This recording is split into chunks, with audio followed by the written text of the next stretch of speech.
All right, guys, took a ride down the road to Lake Wiley this morning. It's early December. Air temperature's about 40 degrees. Water temperature's about 55. And we're going to talk about some things that can help you catch some winter catfish. All right, guys, I'm getting set up on my drift here. I'm going to be trolling this morning. I'm going to try to hug the bank. I'm going to try to go, I'm relatively deep in a creek, a main feeder creek on this lake, but I'm going to hug the bank here just to see what's up. Shallow. It's that time of the year when you're supposed to be fishing deep, according to most people, but I think there could be some fish on the bank, so we're going to try there and then work towards some deeper water. Dragging 2 baits today. Chicken, they'll be on the white, big cat fever, medium light trolling rods. And then I've got some bigger baits, gonna put out a big perch head and some big fillets on the Hellcat rods. That'll be the green rod. So you guys can keep score at home as to which one's working better today. This time of the year, I like upsizing baits. Gonna try a few bigger ones, some big fillets, the big perch head, and then the smaller stuff. We're gonna put them both out and see which one works. All right, let's get some chicken going first here, guys. Using chicken breast, small pieces. Why small pieces? Well, I think when they're eating this stuff, they are feeding on mussels, so they're not consuming big baits at that time. So that's why I think the smaller pieces work. If you can do any drifting, you're gonna use Santee rigs. You need a bigger float to suspend your bait up. You can see I got a lot bigger float on this one I do with the ones the smaller bait. I also got bigger hooks. Big baits mean bigger hooks. I got an 8/0 circle hook on here from Hooker's Terminal Tackle. I think they call it a backstabber. Get it out there. People ask, how far would I put the lines out? About that far. To be honest, there's no set distance. I just don't fish them close to the boat. So 75, 100, 125 feet. Really doesn't matter. I just like to get them out behind the boat. Nice perch fillet there. Not a giant bait, but a bigger bait. I'm gonna put this one on the planer boards. What I do with the boards, the line cast out, let it hit bottom, then I attach the board. These planer boards are made by B-Cat. I got my name on them in case I lose them. B-Cat will do that for you. Good planer boards. Try them out if you're looking for boards. They clip on in the back, and then they got a release clip up front. These are a locking clip, little different than some of the striper boards and walleye boards that some of y'all may have used. Get that out. Get some line out, and then we'll lock it in place. Got all 3 going, guys. I think I got one going on this outside planer right here. I'm sitting here messing with, is that a fish or a snag? That's a fish. It's a good fish. Yes, this is a fish. I just seen him come on the top back there. Not sure when he hit. Yeah, he's on top. I hope he goes back down. Again, this is pulling up here halfway close to the bank, as you can see. He's staying on top way too long. He's way too heavy, and his tail don't look that big. I ain't been nothing else. You can see what kind of action the Hellcat's got. That back end stays straight, and there's some flexibility in the point. These are medium action rods for lakes. They're plenty of rod. Plenty of rod.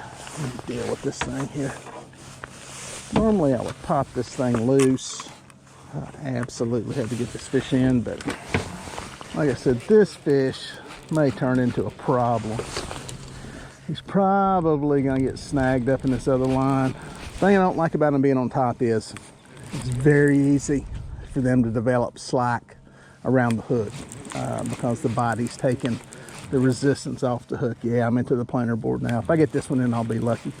Now I'm pulling a board and a fish that's wrapped.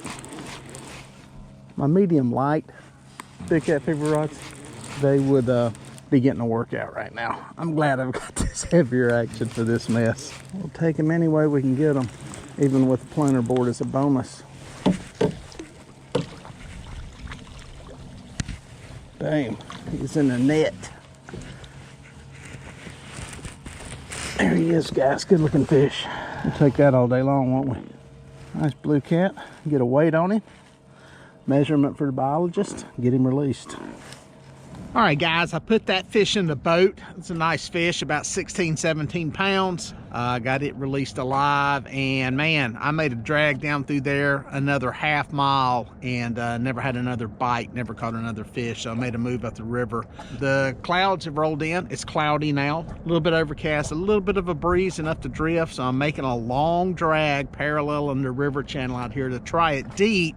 And then I'm gonna switch gears and go back and probably go shallower again. That fish, you know, it came up close to the bank. It wasn't exactly shallow. I think it was about 19 feet of water, something like that. So I'm not sure exactly where the fish are. It's a slow bite. There's a lot of arches on the sonar. But man, I am just not hooking up with fish today. All right, guys. Was just on the phone with my buddy Jeff Manning.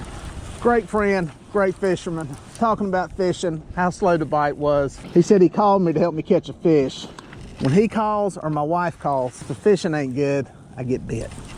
We were talking 2 minutes and the rod went over. Hey, listen, I'll take them any way I can get them. Chicken bait, I'm finishing this pull up here. I was just telling him, man, I'm gonna get down here toward the bank and I'm gonna pick up and move. I don't know what I'm gonna do yet. Bite slow, very slow bite. Again, this is a medium light big cat fever trolling rod. I got a drift sock out here that he is right up to. There he goes to the other side. Perfect, perfect, perfect. See if I can keep him to that side. Got that planer board there that is adding some resistance. I'm gonna try fooling him into the top here. I see bubbles. Thing I hate about having a planer board on there, it adds some resistance that I don't exactly need. Oh, come on, big boy. There you are. There you are. There you are. There you are. That's hung. Oh, good fish. Good fish. Turn around. Turn around. Turn around. Turn around. Turn around. Oh, got him in the net. Jeff, if you're watching this video, call me back in about 20 minutes and help me catch another fish. There we go, guys. Good looking fish. Nice to have that one. Happy to get that fish in the boat. Yes, sir. All right, guys, there's fish number 3 in the boat. Not exactly on fire right here today. Committing some time to these places I fish. These are 2 drifts that are very long. Covered a lot of water. And listen, I struggle with patience. I'm better at it when I'm out here by myself fun fishing. When I'm out here on a guide trip, I sometimes push things to try to make things happen, and we'll pack up and leave a lot quicker. Patience can be a virtue in the wintertime. Being patient and waiting it out, because let's face it, generally speaking, the bite is not going to be on fire. The catch rates are not going to be high like they are when temperatures are warmer. So having some patience in the wintertime is definitely something that I think will help you catch more fish. Guys, that outside planer board's got one on. I just got that fish released and looked up. Thought I seen this rod move.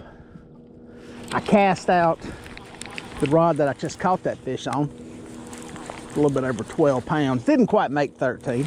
I seen this thing moving. A couple of bites right up here as I got shallower. Don't know if I'm in the right place or it's the right time of day. It's getting later in the day. It's after lunch, almost 1 o'clock. I'm not sure if we just hit the right time or what. Actually feels like a decent fish. Ancient Mariner reels, 30-pound Andy monster monofilament. Got like a Hellcat rod, medium action. Heck yeah, we'll take this all day long, guys. Good fishing. Patience, patience. By the time I get to the end of this drag, I will have dragged about a mile down through here. Is it right place, right time? Who knows? That's good fish. That's a very good fish. Oh yeah, put him in the net. Luck, time of day, location, skill, patience. Talk about it. Let's weigh this thing, see how big he is. You up here. Nice fish. Nice fish. Happy to get it. Are we on to something here? Are we cracking the code? I don't know. Maybe it's patience. That's a nice fish. Get him back alive.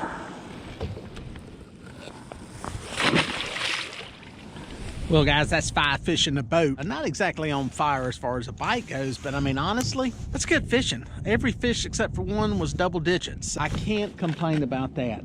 Would love to be catching more fish, but honestly, it's a good day of fishing. There do seem to be more fish closer to the bank for whatever reason. Not sure what's going on there. But that's a couple in the teens now. I picked off relatively close to the bank. Maybe one of those things that for you bank fishermen, it's a good example and a good thing to keep in mind that you don't always need to be chunking them baits way out deep in the wintertime trying to hit deep water. These fish are fairly shallow. Several of these fish have come within casting distance of the bank, and a lot of times half a cast from the bank. So that's something to keep in mind. You know, in the wintertime, it's not always deep water. It definitely didn't pay off today. Most of the fish are closer to the bank. So remember, don't get locked into fishing one depth of water. Don't do what I did today. I had to change it up a little bit and get over towards some shallower water to catch fish. So keep that open mind in the wintertime.